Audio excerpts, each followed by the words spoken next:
Hello viewers, I'm your host Pratiksha Mishra with another episode of South Asia Focus. Let's begin the show. India has reaffirmed its leadership in cooperative development with the launch of the UN International Year of Cooperatives 2025.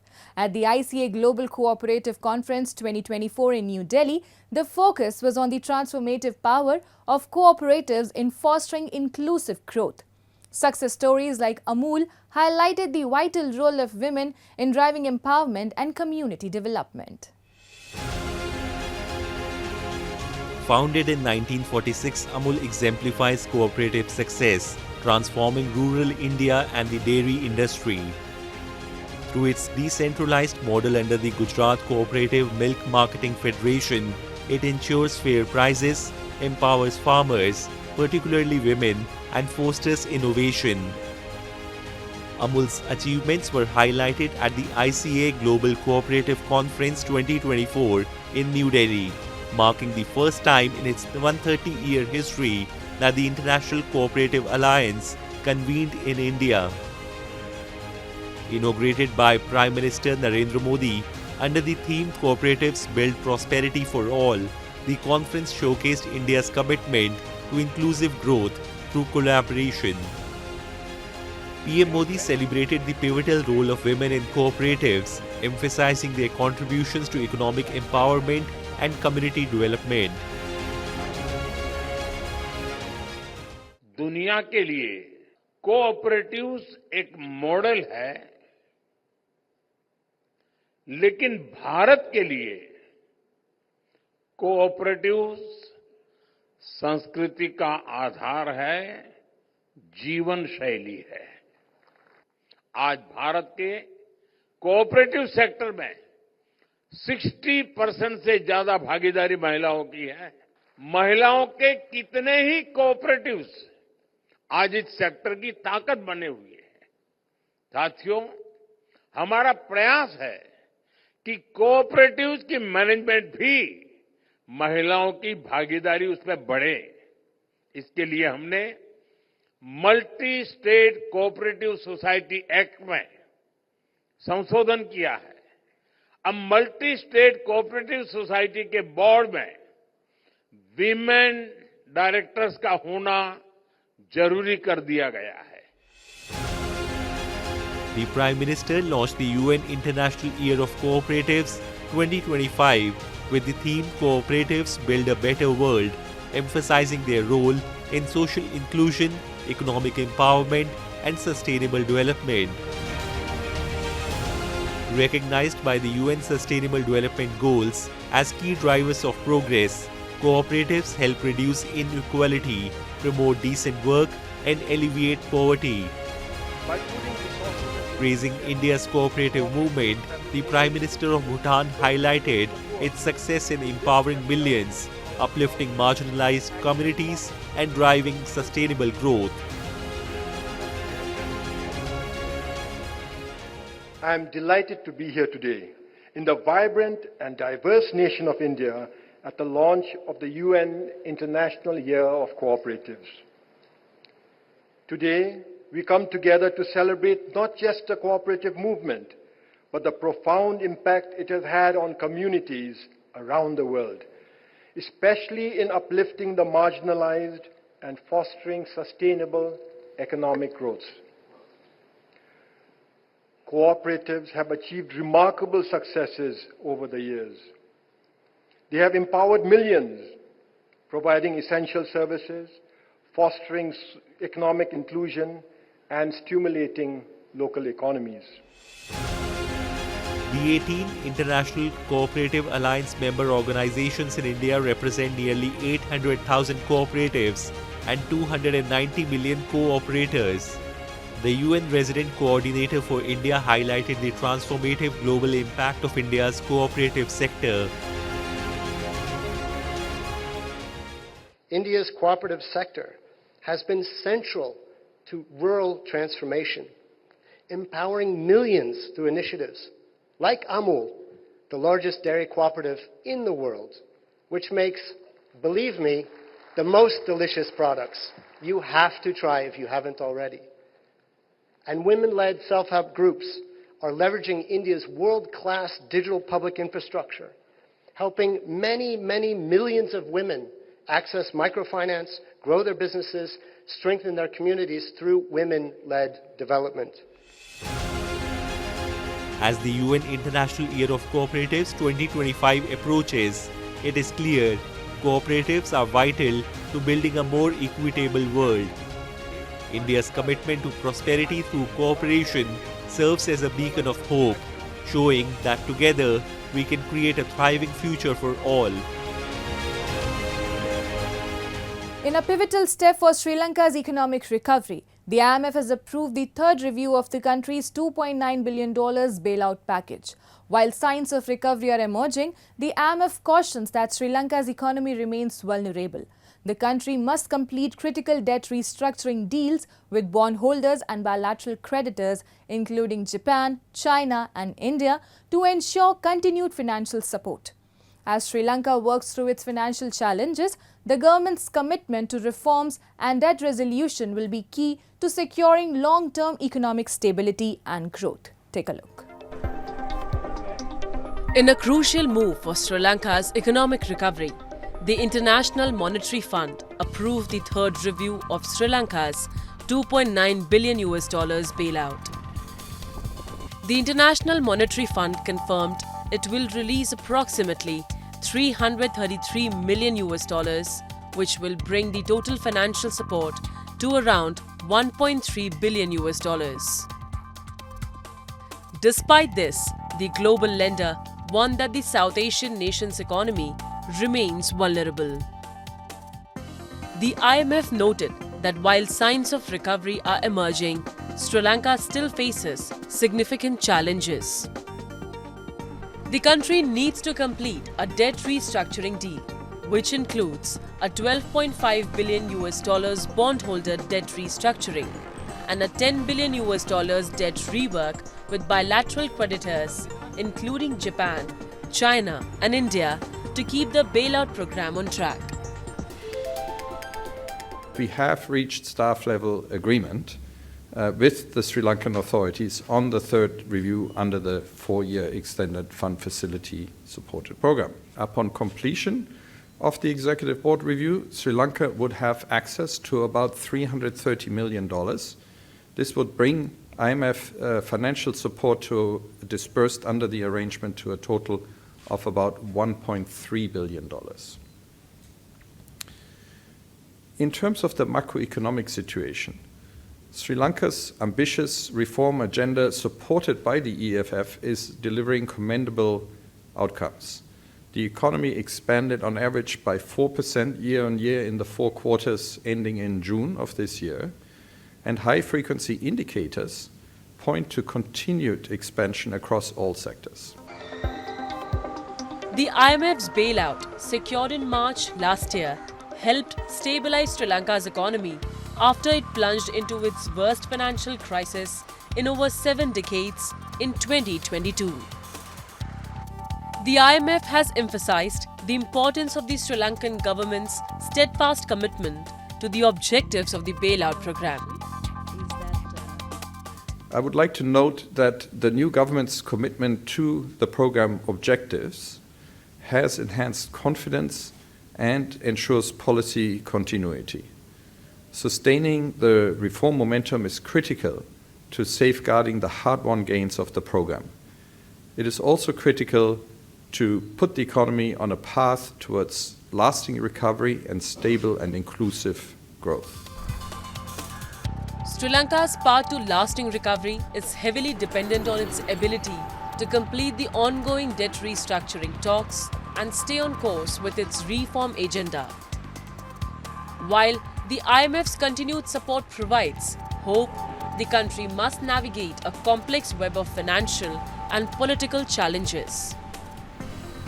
The global economic environment and the volatility of key international markets also add uncertainty to the road ahead. As Sri Lanka seeks to overcome its debt crisis and rebuild its economy, international financial support will remain essential, but the country must demonstrate resilience and commitment to its reform agenda, if it is to achieve sustainable long-term growth.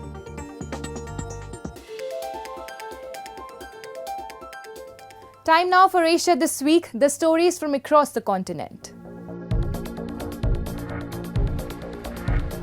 Several regions of Sri Lanka have been severely affected by heavy rain and strong winds over the past several days, leading to widespread flooding. Police reported that at least 8 people are missing after the tractor they were travelling in was swept away by rising floodwaters in the eastern part of the country. In addition, one woman tragically lost her life while she was buried in a mudslide.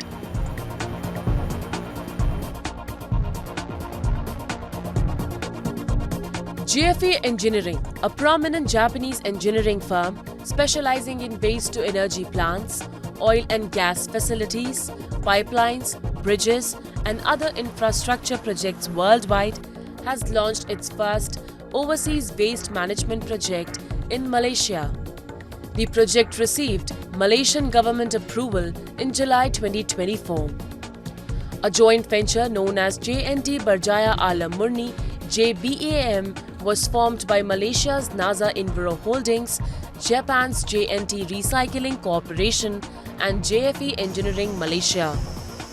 Together, they aim to develop and manage the Sustainable Scheduled Waste Treatment Center in Malaysia.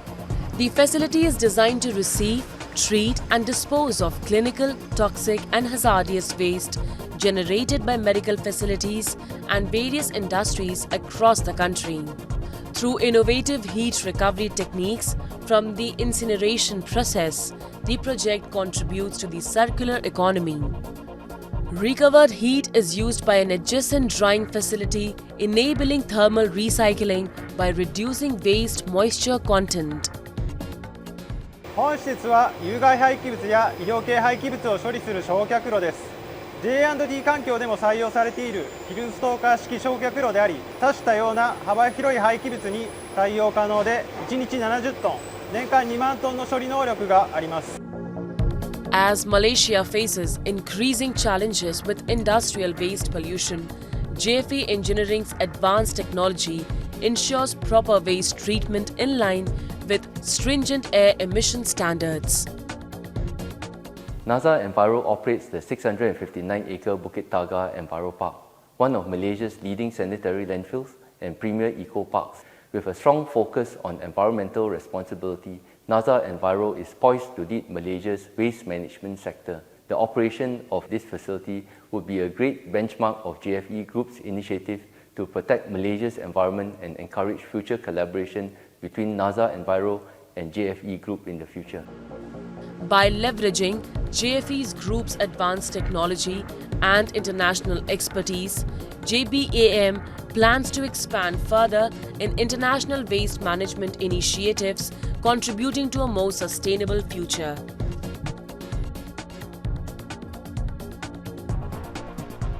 South Korea's capital was blanketed by the heaviest snowfall in Seoul during November on record, with bad weather, snarling traffic, knocking out power and grounding hundreds of flights as authorities braced for more snow in coming days. More than 200 flights were cancelled or delayed, most of them domestic, as airports across the country experienced severe weather conditions, which also included strong wind, and at least 70 ferries serving islands were suspended. Moving on. The protests by Imran Khan's supporters in Pakistan have reached a critical juncture, plunging the country into unprecedented political turmoil. Thousands of demonstrators demanding his release have intensified their actions, leading to violent clashes with security forces in the capital's heavily fortified red zone, resulting in multiple casualties. The government's aggressive crackdown on the Pakistan Tehreek-e-Insaf party has raised serious concerns about the nation's stability and its future trajectory. As both sides adopt increasingly hardline positions, Pakistan's democratic future hangs in the balance. A report. On November 27, Pakistani security forces launched a major operation in the heart of Islamabad, targeting supporters of Imran Khan who had gathered to demand his release. The midnight raid marked a dramatic escalation in the ongoing protests, which began with Khan's supporters storming the capital the day before on November 26. Imran Khan, the former Prime Minister and leader of the opposition Pakistan Tehreek-e-Insaf Party, has been imprisoned since August of the previous year. His supporters have called for his immediate release, staging protests across the country which have grown increasingly tense. The protests in Islamabad intensified as thousands of demonstrators led by Khan's wife, Bushra Bibi, broke through multiple security lines and converged on the city's highly fortified red zone, a critical area housing government buildings, including the parliament and foreign embassies, all heavily guarded by the military. The violence that ensued resulted in multiple casualties, including both security forces and PTI supporters. Khan's party PTI had called for a sit-in protest within the red zone, vowing to remain until Khan's release. This bold move added fuel to an already volatile political situation with tensions running high. In response, the government took a firm stance against the demonstrations. Pakistan's Interior Minister Mohsin Naqvi declared that no negotiations would take place with the protesters, accusing them of being heavily armed and engaging in violent confrontations with security forces. It seems like a rather critical juncture here.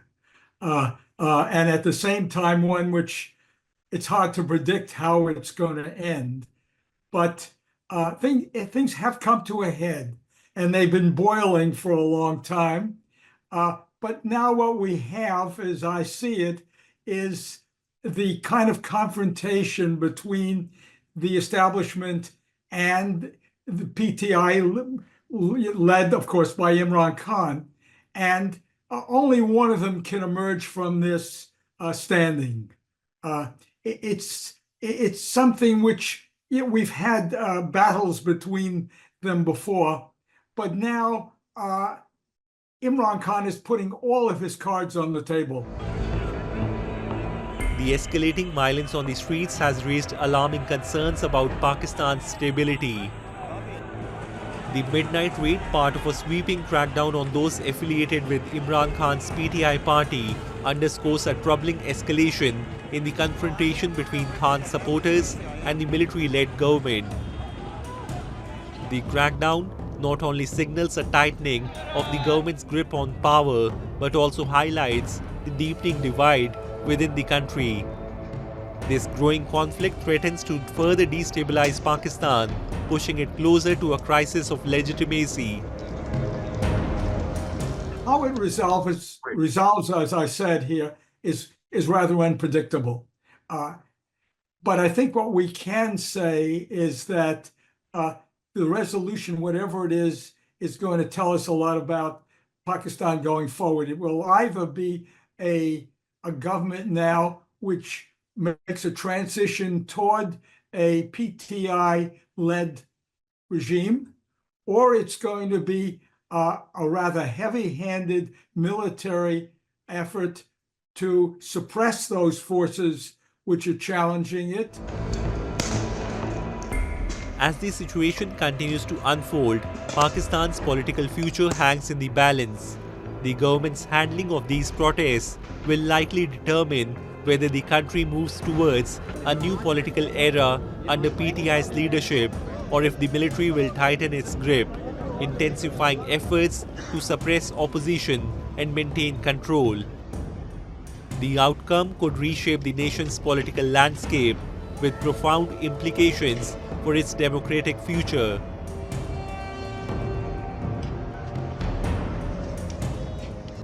The situation in Bangladesh has sparked a growing international outcry as attacks on the Hindu minority escalate. Since the fall of the Awami League government in August, Hindu homes, temples and businesses have been targets of violence across the country. Prominent figures like British MP Bob Blackman and American singer and activist Mary Milben have condemned the attacks, urging the Bangladeshi government to take action to protect religious minorities. International pressure is mounting with calls for sanctions against the interim government led by Muhammad Yunus. Take a look. Bangladesh's Hindu minority, which makes up only about 8% of the nation's 170 million people, has endured a surge of attacks since the fall of Sheikh Hasina's Awami League government on August 5th. The violence has affected more than 50 districts across the country, with reports of arson, vandalism and physical assaults targeting Hindu homes, temples and businesses. Recently, tensions intensified after the arrest of Chinmoy Krishnadas, a prominent Hindu spiritual leader, in a sedition case. His denial of bail by a court sparked protests from the Hindu community in Dhaka, Chattogram and several other regions, demanding justice and an end to the attacks. Das, a leader with the International Society for Krishna Consciousness, is accused of engaging in activities deemed against the state, fueling even greater unrest. In response to the escalating violence, international leaders have raised their voices in solidarity with the Bangladesh's Hindu community. British Conservative MP Bob Blackman recently addressed the issue in the UK Parliament, calling the ongoing attacks unacceptable.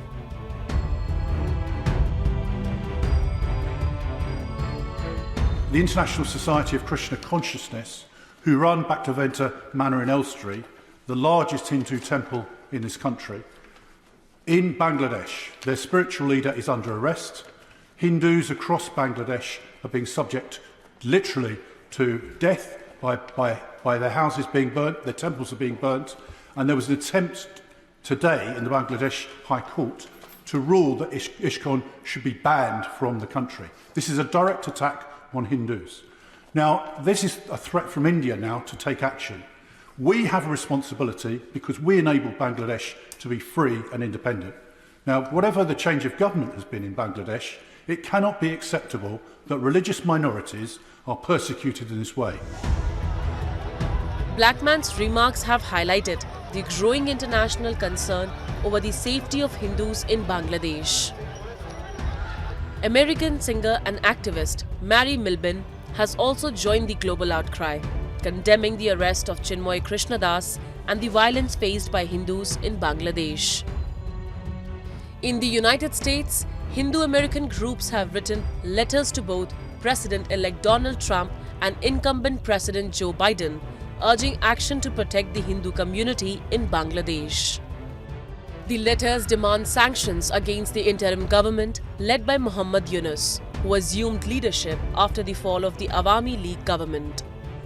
Meanwhile, Johnny Moore, the former commissioner of the United States Commission on International Religious Freedom, has also slammed Bangladeshi interim government led by Muhammad Yunus over the atrocities faced by religious minorities under his regime.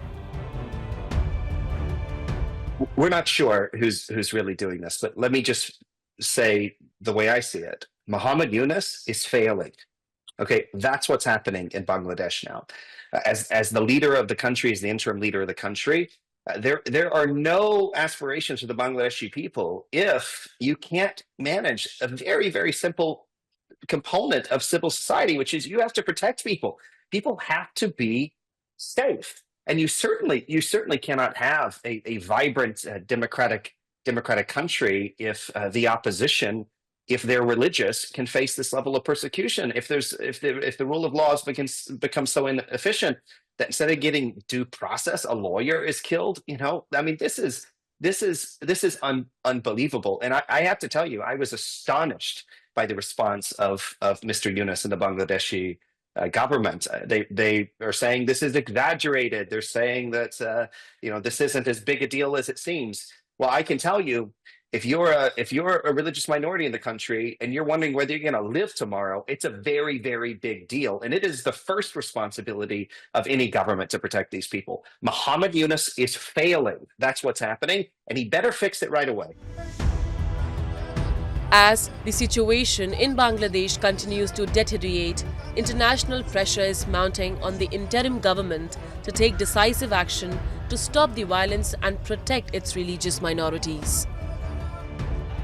For the Hindus of Bangladesh, the fight for justice and security is just beginning, and the world is watching closely.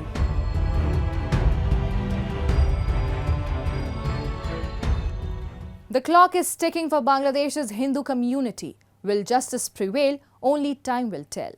And with that, we come to the end of this week's episode. See you next week. Till then, goodbye and take care.